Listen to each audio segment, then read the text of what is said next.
Today's guest found himself $85,000 0 cents in credit card debt after a book deal collapsed, but instead of declaring bankruptcy, he challenged the system. Tommy Kilpatrick, an author and former controller with a background in accounting, began questioning whether the banks had ever actually loaned him anything. With no signed promissory note and no invoice for goods or services, he argued there was no true debt. So what did he do? He sued 3 major banks in federal court by himself. The cases were dismissed, but here's the twist. The debt vanished. No 1099-C, no negative credit report entries, and no further collections. Now, Tommy shares how you might be able to challenge bank-issued alleged credit card debt with a simple letter and possibly walk away debt-free in just 45 days. This conversation may change the way you see your finances. Please welcome Tommy Kilpatrick. Hey, how's it going, Tommy? Thank you very much. So, you've got an interesting story, and we're gonna dive into it. Let's start out with talking about the book. What was the book that you were writing, and how the book deal came about? Oh, sure. It's about reflexology, and I had been a reflexologist, so I was writing a book, and it was primarily to the beauty field. And it just became so popular that I was at trade shows. I was a guest speaker. So I got noticed by a infomercial company, and they offered me a deal. And so it was great. I flew back to Portland, Maine. I was living in Southern California at the time, and we did a little test marketing, and they said it was a fantastic idea. So what they did is they booked me on radio shows for about 6 months, but I needed to be available 24/7, sometimes at 3 o'clock in the morning, sometimes at noon. So I lived on my credit cards because I was promised about $100,000 a month. So once I saw the card rate going up, I knew it was going to be easily paid for.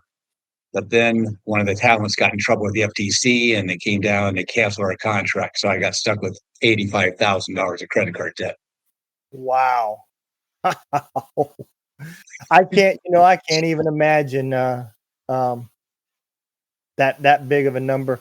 I mean, and I'm sure we're going to get into it, but it's no secret. Everybody has seen the memes and the discussions about how, if all the credit cards in the company right now said we want our money paid now, it's literally more than there is actual money to pay it. There's just not enough currency to cover all the digital debt that's out there. So let's talk a little bit about what you learned from this. How is it that the banking system can loan money that they technically don't have? Obviously, the money comes from they get their loans through the reserve or from their customers. So how is it that we can physically actually send the money to each other and use the money like it's real when it's not? Yes, it's kind of go back a little bit of the history. And what happened is if you look at an inflation rate, just type it up and look on 1776 to present, the inflation rate, and you'll see that it's flat, exactly flat. Sometimes going up for wars, but then going down. But basically, it was flat until about 1933. And I believe the Federal Reserve caused the depression by raising the interest rate. They choked off the market and caused it because what was the end result was a bank holiday, confiscation of banks going under. And so what happened is that the Federal Reserve law was passed in 1913, but it took them about 20 years to consolidate their power. And that's what they did is then they instituted the fractional banking system. And that's what causes the inflation. So when you read the book, Modern Money Mechanics, which was required reading in my banking class in college, it says right there on page 6, what banks do, and it makes a joke right before the sentence is obviously we don't have the money from the depositors. So right away, they discount what you just said. is everybody thinks the bank takes the depositor's money and gives it to a loan. They don't do that. Okay. And that's a show link that you can check out. So what they do is they have you sign a promissory note first. Then they write numbers into your checking account, your free checking account. Okay. And that's how they create fiat money. And that's the cause of inflation. So that's how they create it, is you sign that you're going to pay them back first. And then they arbitrarily write any number they want into an account. And now you have the available currency, you have the money, and now you spend it. Without taking that same amount of money out of the economy, it now creates inflation. That makes sense. Yeah, it definitely makes sense. About, because it'd be the same thing if somebody said, "Oh, okay, I'm gonna give you a loan. Let me hit print," and printed the money out. It'd be the same example. They're just now doing it without actually having the money. Now, how does that tie in? Because the banks have to have their books balanced, right? They can't be upside down. In other words, including their loans and so forth. How does that work when it's money they technically don't have anyways? Yes, it's kind of like a shell game in one sense. They're playing a game with you, but yes, they are regulated. But on the other side, it's the criminals that are doing the regulating. So this whole thing comes about. What they're doing is charging you on average $23.04. I typed that about 2 months ago and I said, what's the average cardholder pay in the fees? And it's about $23.04. So if a bank has 1 million cardholders, they're bringing in $23 million a month for a free checking account. And we'll get into that. But there's no way that they're going to stop this, because I did my calculations. It's about 1/4 of their profits. So 1/4 of the bank's profits is made on an illegal, totally fraudulent concept of what they're doing to you, because they're making you pay for a free checking account. Wow. Yeah, I mean, and you haven't even gotten into yet all the additional fees that, I mean, Bank of America is the king of fees. I took them a check that was wrote to me. I didn't have an account with them, and they charged me $10 to cash their check. And the lady, I got mad, and the lady looked at me and said, "Well, we got to make our money too." And I said, "You mean the billions of dollars the federal government gave you wasn't it enough? You need to gouge me for $10 more?"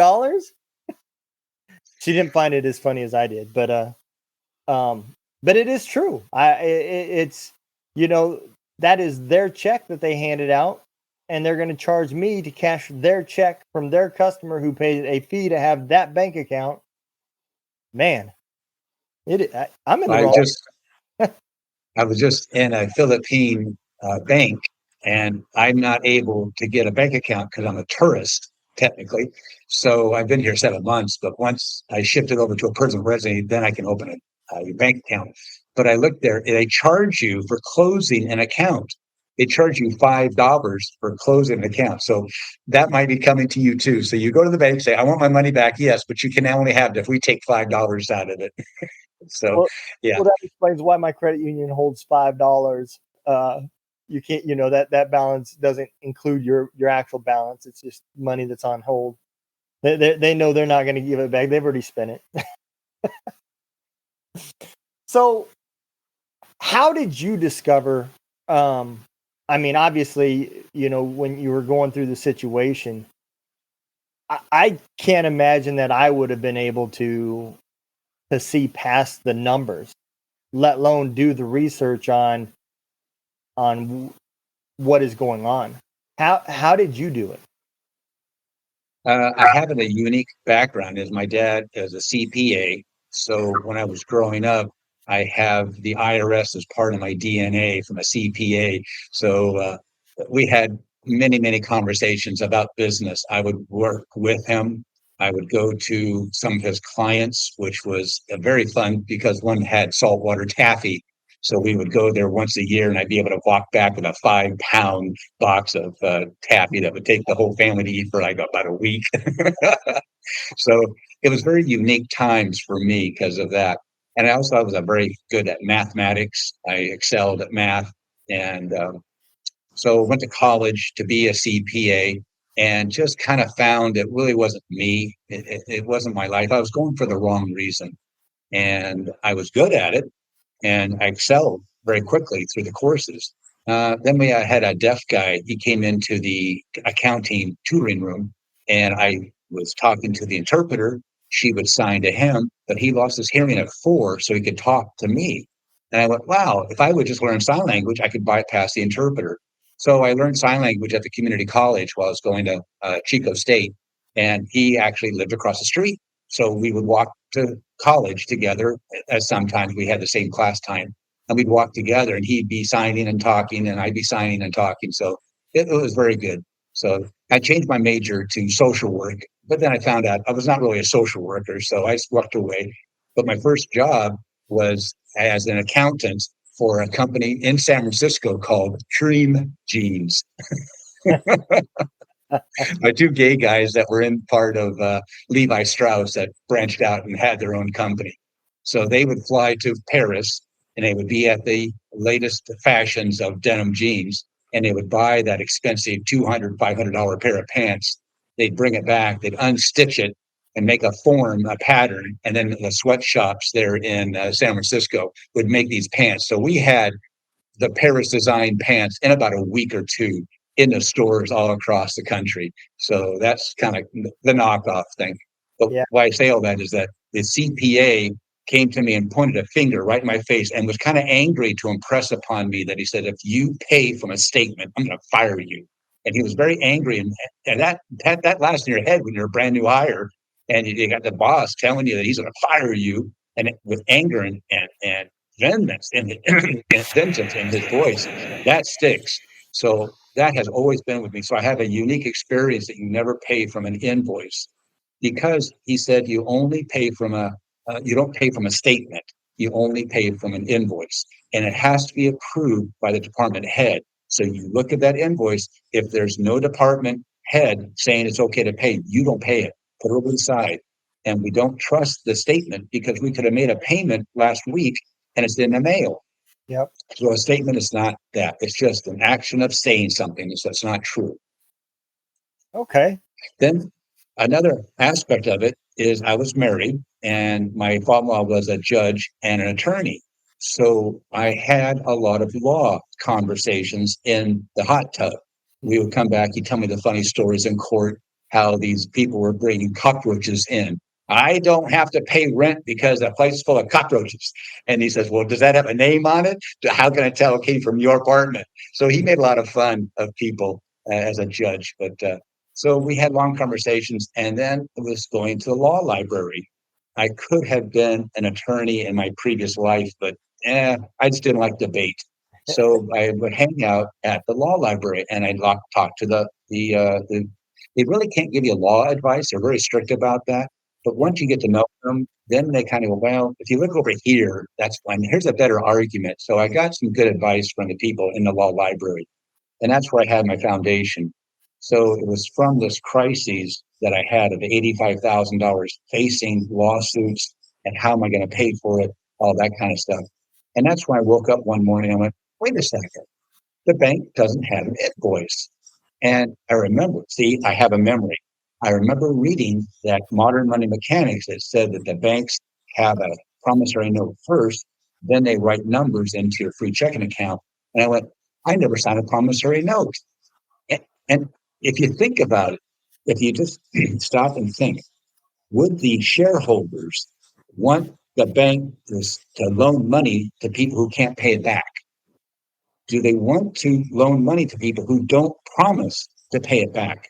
How can you run a business by giving people money and expecting them to pay it back when they don't have a promise? So this is the foundation of the fraud that I uncovered, that I didn't realize it until I got into it, and then the federal lawsuit, and then what happened with the judge threw my case out. But then when I saw my credit report and they were gone, and I got no 1099-C, then I knew I was on the right path. So that's a little bit of my background of how I kind of figured this out. Okay. So most credit cards, I mean, I'm sitting here trying to think to I don't, other than filling out the application, I don't remember seeing a promissory note or anything specific, other than you agree to the interest rate and we're going to gouge you. But so obviously, I would think that they would know this. So is there another angle of how this works? Well, they actually do know the angle because they're the criminal. So Yeah. they are committing a bank fraud on you. So that's the thing is what they do is they have to get you as a customer. And how they get you as a customer is they got to give you something, right? Back in the old days, they gave away a toaster or a wall clock. But there's one time in the newspaper it said, come into our bank, deposit $25, and in 90 days, we will match it. So I went, fantastic. I took my $25, put it into the bank. I waited 91 days, went into the bank, and I took out $50 and closed the account. Now I got a question for you. Did I rip off the bank? No, I don't think so. No. Right. Did I steal from the bank? No, What I did, was that immoral? no. No, they said, come in, do the deal, which I followed their parameters, their terms and conditions, and then I fulfilled it and I left with my money. So it was my money, right? Yep. My $50. Right. So it's the same thing as when they give you a credit card. Now, notice what you said. You filled out an application. Okay, let's go through that route. If you fill out an application and you're denied, do you still get the loan? No. No, you don't get the loan. You were denied. Go away. You don't qualify. But if you do qualify for the loan, then you come into the bank and you fill out loan documents. Remember that? Yep. All those pages of disclosure, they have to disclose to you everything. You have to prove that you can pay this money back by having some kind of proof of income. Am I Yep. right? Yep. You got to show them your 1099, your pay stubs, your annuity, your bank accounts, other places. You put up something, and that's the other thing too is you got to put up collateral like the house or the car. And if you go for a personal loan, you can put your yacht up for collateral because if you don't pay, they take it away from you legally, sell it, and if it's short, well, that's the cost of doing business. Too bad for you. If they make more than what was loaned, they are obligated to give you back the difference. They Right. don't get to take your $1 million yacht and pay a $10,000 debt off and keep the money. That's not right. So what Okay. they do is they get you in as a customer, and by giving you a credit card. Oh, back to the thing too. You also have to have a credit report to show you have a history of payment, and your credit score determines your interest rate. But the last thing you sign is a promissory note. You have to promise to pay it back. That never happened with a credit card. So when you say debt, you've got a debt. When you go into court and you say I have credit card debt, you've got the debt. You can't argue. So we watch television and we see a bank robber and we always say alleged. Even though his wallet fell on the ground, you pick it up, you show the camera, here's his name, here's his ID. They always have to say alleged. So I'm asking your audience not to believe anything I have to say today. Check out the show notes. I have 3 links there for you to check it out yourself. But send this podcast to your CPA or anyone who's had one class of accounting. Okay. And they're going to tell you I'm 100% accurate. This is not some wacky sovereign bills of exchange or Title 15. I hear all this crazy stuff. This is just sound accounting principles that we work on. So this is the way business works. So what they do is they gave you a credit card. They called it a credit card, but it's not. It's a gift card. Okay. So what did you do with your gift card? Give me an example of what you would have done with a $500 gift card. Comes in the mail. You didn't even ask for it sometimes. They just send it to you. And so what did you buy? What was something expensive that you'd want to buy for $500? A new mic because this one's A new starting. microphone. Yep. Great. So you go online or you go to the electronics store and you buy it. You use your gift card. As you're walking out with your brand new microphone, $500 golden mic, the guy at the door says, "Wait a second, sir, did you pay for that?" And you show them a receipt, right? Yep. Now, is that store going to send you a statement at the end of the month about the outstanding unpaid invoice? No. No, they were paid. Who paid them? The bank. The bank. Yeah. Now, that night or the next day, that store was paid. So you have a paid receipt. They believed you. You don't have to pay them a penny ever. Right. So then how did the bank pay the store? That comes from their advertising budget. This is a scheme to get you to be a customer because they know they make $23.04 on average of anybody who's a card member. So if a bank has 1 million cardholders, they're bringing in 23 million a month, every month. So they front you 500 as a gift disguised as a credit card. And so what do you do as a good person? You think it's a bill, you write a $500 check out and you mail it to the bank. Am I right? Yeah.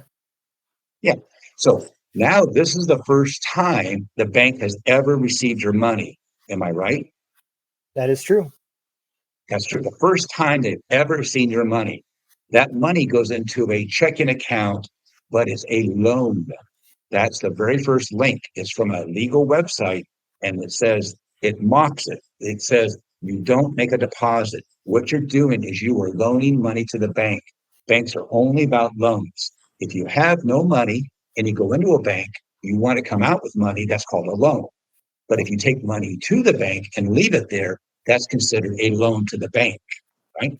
Yep. So Okay. the bank, you loan the money to the bank for $500 in your free checking account that just doesn't give you any checks. So in the beginning, it was a gift card to get you suckered into sending the bank money. You sent them money. It now turns into a debit card. So that $500 now becomes your money because it's your money you gave the bank. It's in your checking account. And now you have a debit card. And if you spend that debit card down, let's say down to zero the next month, the bank wants you to put $500 back up to your account again. And if you don't, they're going to charge you interest, late fees, transfer fees, all kinds of fees and fees and fees. And you just go along and accept it. Well, you've been lied to, indoctrinated, and brainwashed. I'm telling your audience, you've been brainwashed. Okay. A lie, we know what a lie is. But when they say it over and over again, it's called indoctrination. But when you don't question it, that's brainwash. So I'm Yep. trying to unbrainwash your audience by just asking one word to add it to the whole scenario. Here's alleged. It's a bank issued alleged credit card. So there's a little bit of the story. Wow. I never thought of it that way. And man, I hate to say it, but that is genius. You know, Follow the money. We've yeah. always heard that. Yep. Follow the money. So you were given, and we always say that. We don't say we bought a credit card. We don't say we went in and got a loan and here's my credit card. We always say gave. So the bank gave me this credit card, which is a gift. So you used it and now you gave money. That's the proper thing. Follow the money. I'm not that smart. Okay. I'm not super intelligent. I'm just a guy who's good at math and has a memory and has some background of accounting. Someone else has had to figure this out. All Yeah. right. This is not rocket science. It's just anybody who's in business knows you can't pay from a statement. You get a checking account statement every month. Is that a bill? Nope. No, it's not a bill. It shows your beginning balance, your deposits, the checks you wrote, the debit card, the debits you've done in your account, and fees and things you had authorized to be taken out, and you have a ending balance. It's not a bill, Yep. but that's where the bank tricks you to think that that credit card, the bank issued credit card, is a debt or is a loan or is that somehow you have to pay interest. And that's how they fool you to get you to pay. Once you have that money in, it's your own money. That's why there's $1.3 trillion of debt. It's not a debt. It's a whole big lie. It's what the bank wants you to take out of your pocket and put it into their bank. 1.3 trillion out of your pocket because you bought stuff. So in your checking account, if you have $500 in it and you buy something for $495 and you don't want to put more money in, you don't have to. But not with this one. They force you because of the threat of the interest, all the late fees, all the transfer fees, all that kind of stuff. So that's the bottom line of what they're doing to you. And on top of that, the problems with your credit report that they're going to do. So really you are being held hostage. Yeah, because you can't get a job, you can't get an apartment. There's all kinds of things that people look at that credit report. And Yeah. as you said, Bank of America is notorious about putting people on check systems. They purposely they don't put the deposits first. You would think, hey, I made a deposit today. No, they do all your checks first. Oh, you're now negative. We put a fee onto you, $35 because you went under. But I made a deposit. No, we do deposits after that. So they are notorious about putting people on check system. And what eventually happened is a friend of mine gave me a charity that was inactive. I turned it into a credit repair kind of a charity. And a lot of people had credit card debt. So I would write a letter to the bank, tell them it's not a debt, and it was no problem. So that's what I found a lot of people that were on check system. And all I do is write a letter to check system, challenge it, and they backed off. And now the person could get a checking account again. So I helped a lot of people doing that. Wow. So I am just astonished. I have a list of questions that I don't even know what to say. It's Well, here you go. Why hasn't someone else figured this out? Okay. The only explanation I can figure out is a non-disclosure agreement. Because the little stuff, they just from my experience of about 1,000 people, most of the banks would always just delete it off and not even bother with us because it would be so expensive to go through it. yeah. But the ones that had higher amounts, they push back. So this is where they're so I'm kind of lost the train of thought, but so I don't know where I was. Help You me out. you You're were excited. I'm excited about what you're saying there. you were saying that they the ones that you owe more to, they will go after you. The rest of them just kind of wash it off. But I mean, technically, what are they washing off? It's a Right. advertisement write off. They're going to get the tax write off for the original whatever they gave you. And then if you had paid it back one time, if you paid off all that credit card one time, at that point now, they're no longer loaning you anything out of their pocket. They're loaning you your own money. See, if you use their words, law is language, language is law, Mm-hmm. you're going to lose. You're going to get sunk. You can't use their words. You can't use the words of maxing out the credit card, credit limit. These are all terms of a loan. So once you start using their words, you lose. So Yeah. if you go into the court and say, I have a credit card debt, you've got a debt. There's nothing you can get out of it. But by using the word alleged, now we're forcing the bank to actually prove that there's a loan, that there was actually a debt or an invoice. So without that invoice, without that promissory note, and that's the thing too, is you agree by using the card to the terms and conditions. But fraud undoes all contracts. So you do not have a contractual agreement with the bank. So so there are true there are true credit cards. Okay, let's cover that for a second. I'm not saying anybody can get out of debt by this. It's not. There are true credit cards. Let's say you need tires for your car. So you go into a tire store and they put their tires on your car. They pay the mechanic to put those tires on, balance it and everything. And you say, I don't have the money today. We'll say, oh, why don't you apply for an in-store credit card and see if you're approved? Hey, you are fantastic. So you drive away without paying, right? You get a statement at the end of the month, and that is a true statement. There's an outstanding unpaid invoice that you have to pay for. And this is not a scheme to get out of true debt. This is not some way to shirk your responsibility. You have responsibilities. You have to pay that. So the bank does not have an invoice. Think about this. Did you go into the bank and buy tires? Nope. Did you have them do a service for you? Nope. Do they have an invoice? If there's no invoice, there is no debt. Now, you say there's a loan. Okay, where's the promise to pay back? Oh, by using terms and conditions. But that's because the fraud undoes all contracts. So I do not have a contractual agreement with you, and there never was a loan. Because to have a loan, they have to verify that you have income. They have to have something collateral. They have to have all this stuff. So that is not a loan. Because if they did say it's a loan, then they're going to have somebody inside the bank perjure themselves in court. And that's where they don't do this. They don't want this exposed. And that's my idea, is that there's a non-disclosure. So people who have 100,000, 700,000. I talked to one guy on the phone, he had $750,000 of bank issued alleged credit card debt. And I said, how'd you do that? Well, I got 30 cards at 25,000 each, so 750,000. I use it for my business. And I said, well, I can work with it. And it's a simple way of eliminating it. Is it, no, it sounds too wacky. I'll just do a bankruptcy. So they're already in their mindset for a bankruptcy, then fine. I can't help you.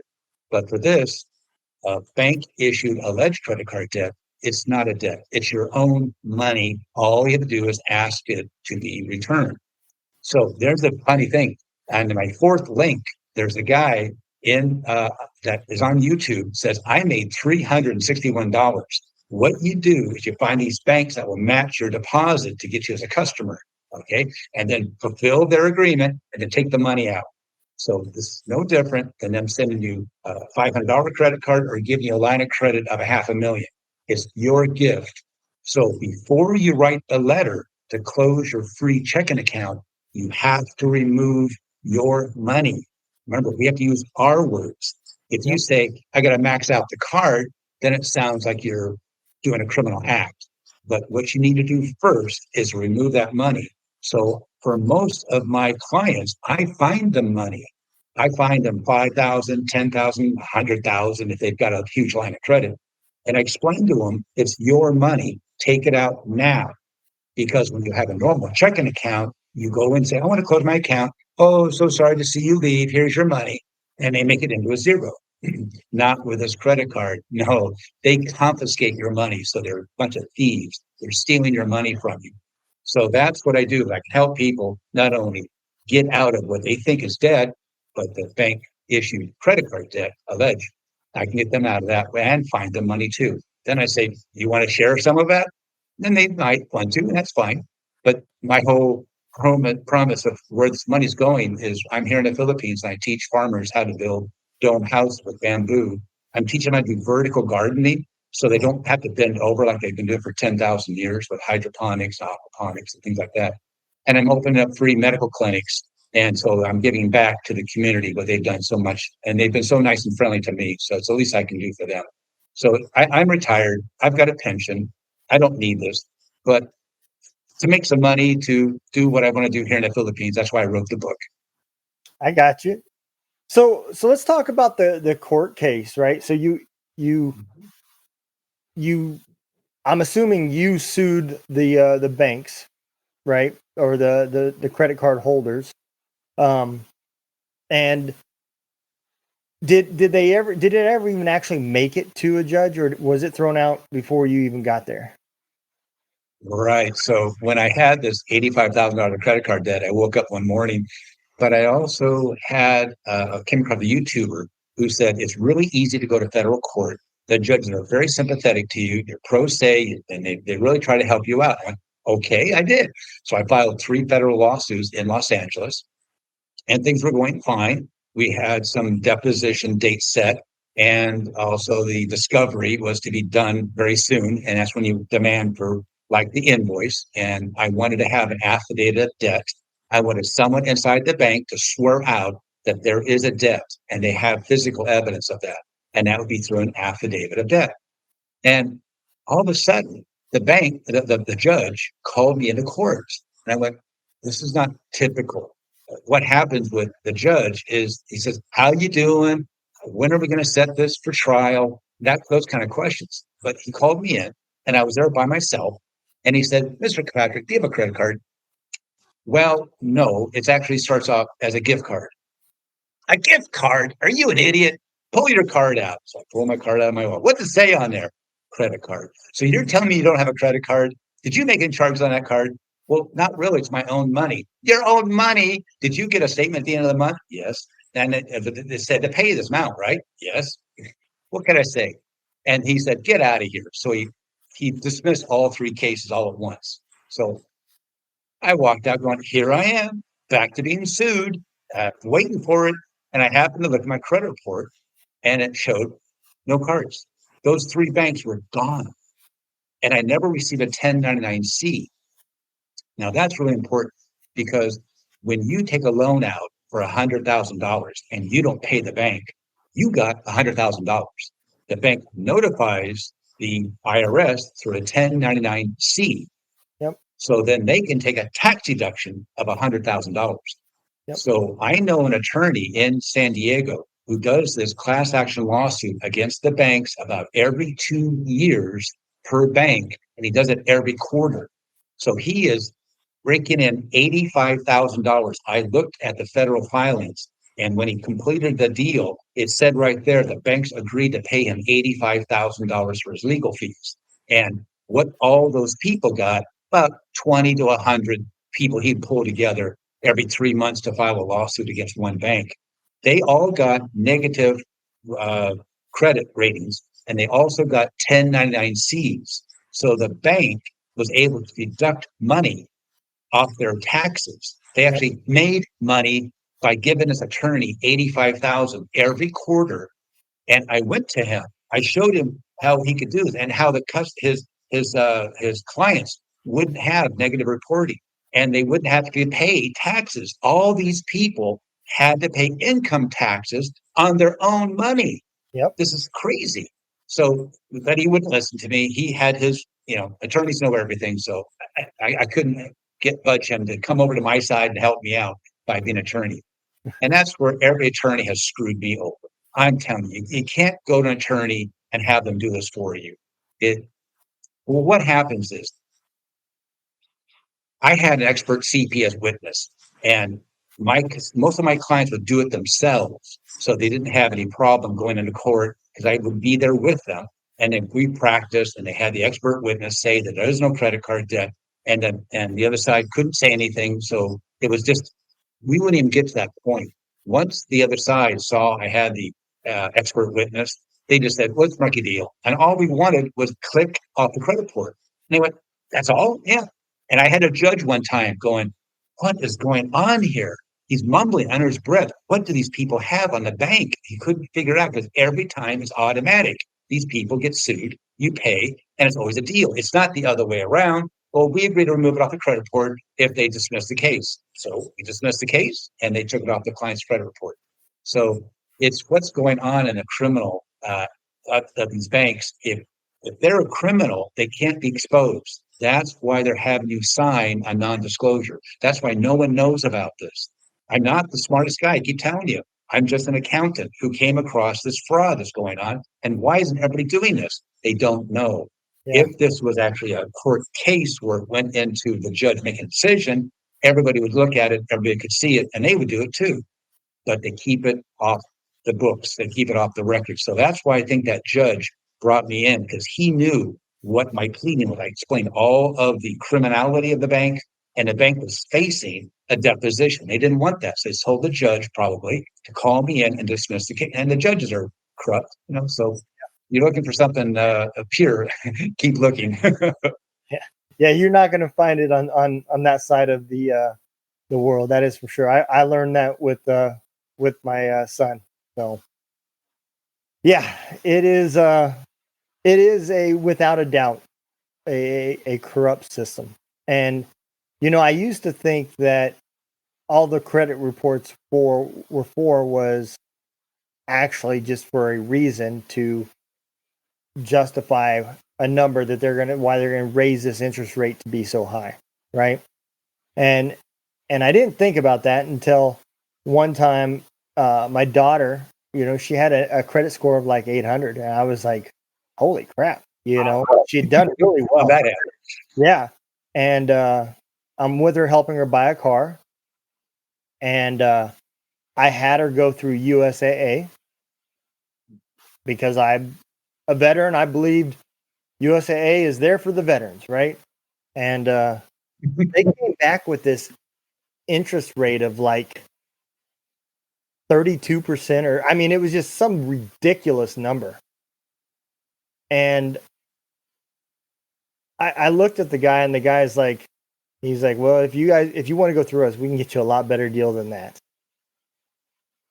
And even theirs came back in the upper 18s, I think it was. And I just looked at him. I was in shock. And he's like, well, it's probably because of she doesn't have a lot of credit history.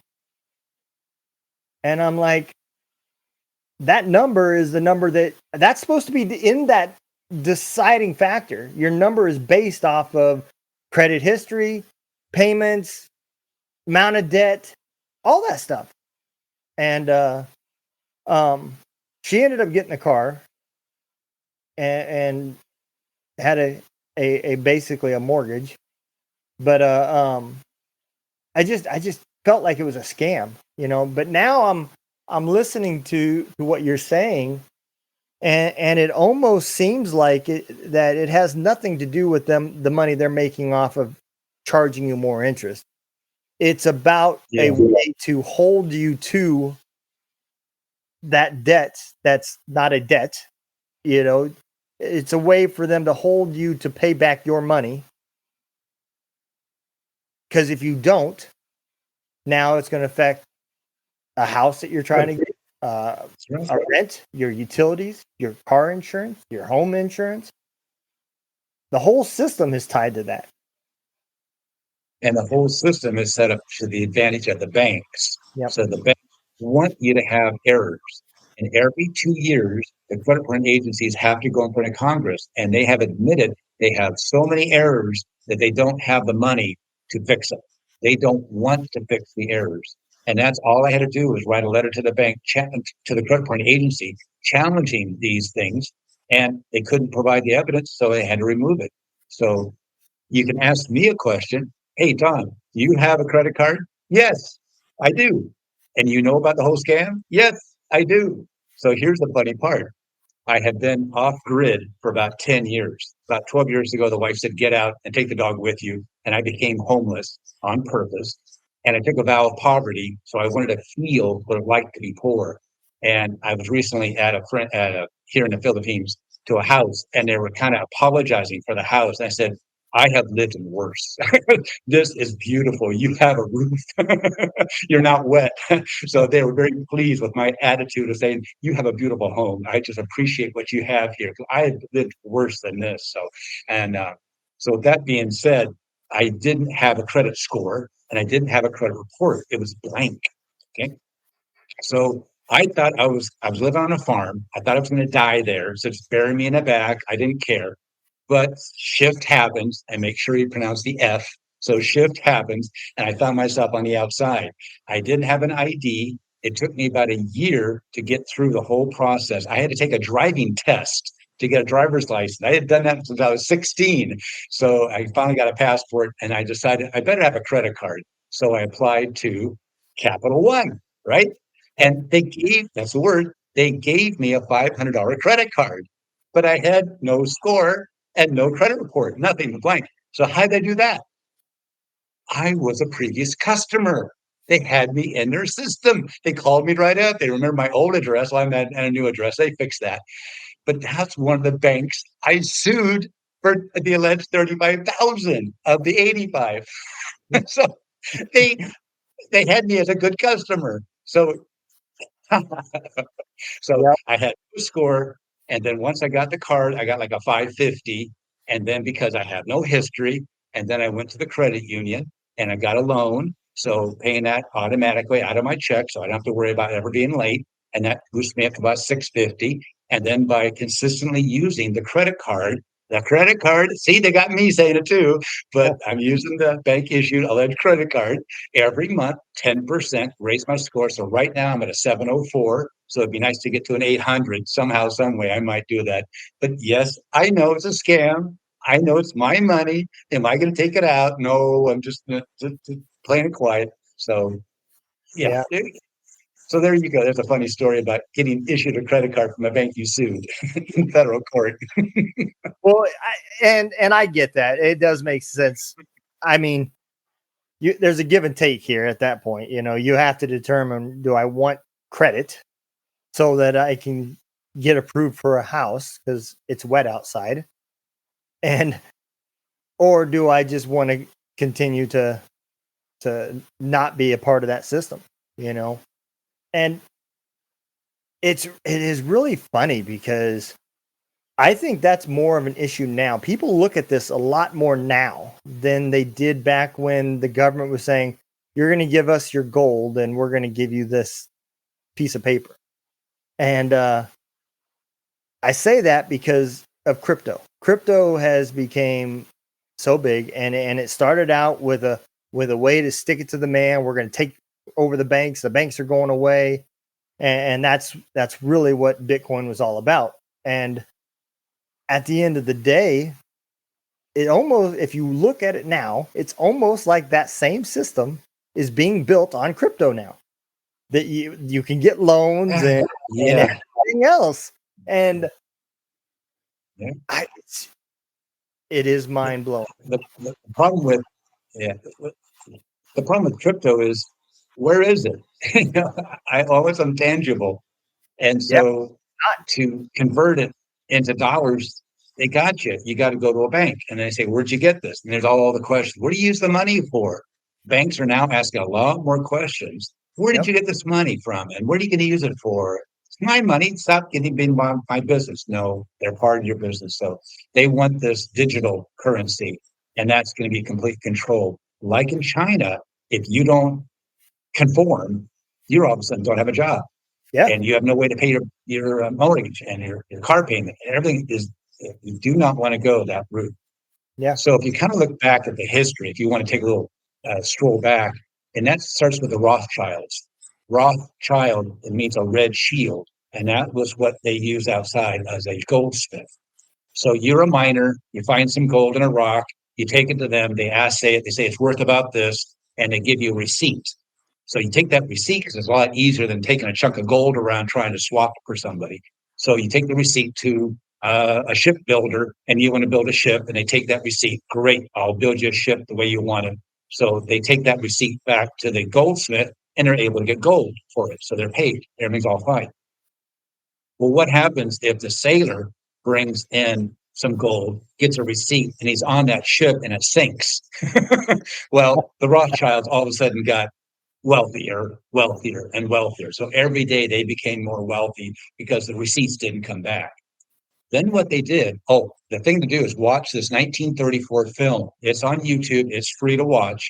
It's called The House of Rothschild, and it's a very complimentary view of them. The story's not exactly accurate, but it shows the benevolence that we had towards the Rothschilds back in the 30s. So what Rothschild did, he loaned France money to fight England. But he said, if you win, you have to pay the debt of England to me. And he went, we'll take the money, we'll do anything. So then he went to England and said, hey, France just borrowed a whole bunch of money to fight you, and I can loan you this money to fight them, but on the condition that if you win, you have to pay their debt to me. And they went, oh, they're fighting us. Oh, oh, yes, we will accept that. So then the Battle of Waterloo happened, and England won. So the spy for Rothschild was able to go through the checkpoints and got to Rothschild that night and said, basically, England won, France lost. So the next day, what did Rothschild do? He sold British bonds. He was selling all of his British bonds. People, it's like that movie Trading Places with Eddie Murphy. Yep. And so they're selling orange juice. They're selling, sell to get the price down. And then that's when he bought up all of those British bonds for pennies that were worth millions. And at the same time, he was selling his French bonds, which were worthless, to all the suckers who thought that France won because he had the inside knowledge. So there are traders, trading companies that hooked up a fiber link between their two offices, and they're able to get 1 second or even a microsecond ahead of everybody else. And they're completely huge billionaires because of that one technical speed. So once you have the knowledge, you're ahead of the game. So that's what even Lincoln went to Rothschild and he said, 34%, forget it. We're going to make our own currency. And that's what you do. And Benjamin Franklin was asked in Paris, why are you so successful? And he explained, what we have is script. The script is modulated by the amount of demand. If there's bigger demand, we make more script. If there's less demand, we don't make more script, and we don't hand it out freely. We just are in exchange, but we make it look pretty. We want it to look like artwork, so people will buy our artwork for $1, even when it costs us a penny to make. And that's how we do an exchange. There's no interest. So if you go to Wikipedia, I know Wikipedia, but if you look under Federal Reserve, on page 6, you got to keep scrolling. Down there, it says that we pay 6% every dollar, every issuance of the Federal Reserve note. We have to pay 6% annual fee on that, and how we pay that is through more Federal Reserve notes. So they got us tied in to paying off this debt with more debt. So we have to eliminate that and stop the payment of 6%. So when a millionaire lights a cigar with $100 bill, we're paying 6% forever. That's why the Treasury has that department where they look at all that burnt money and try to figure out how much of a percentage is still valuable. Because if that dollar bill is only in half, we have to pay 6% on that 50 cents for the rest of our lives. So this is where the Rothschilds are the largest, wealthiest family. And you do some research now, you can't find it. It's now washed off the internet. Back when I was a kid growing up, I read Rich and the Super Rich and explained how the Rothschilds are the wealthiest family. They are way above everybody else. Yeah, they So are. when you're doing crypto, you're doing this banking, you're actually going against the deep state, which is the Rothschilds. So a little bit of conspiracy theory for you, Yeah. but all you do is watch that movie and know your history. And so there you go. The Rothschilds are the ones in control. And that's why we go to war with Syria and North Korea. And before that, if they weren't part of the Federal Reserve, like Iran or with Baghdad and Iraq, that's who we go to war with, because every war now is a banker's war. Oh, wow. I never even thought about that.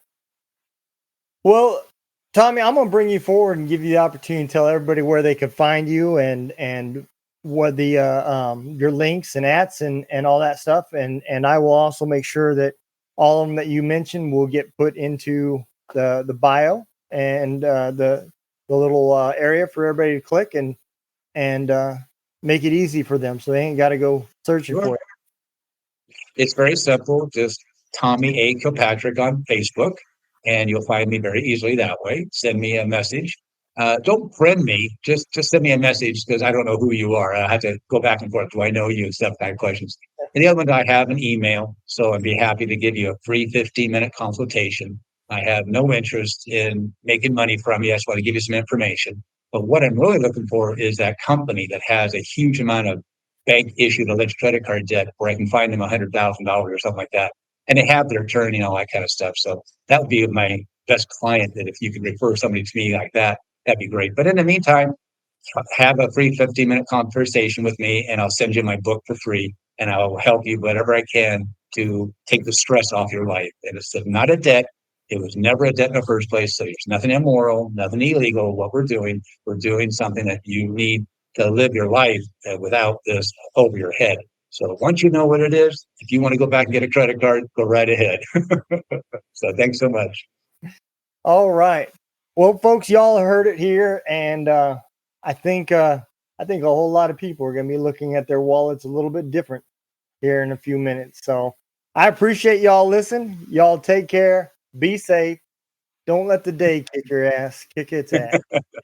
Thank you. Bye-bye. Bye-bye.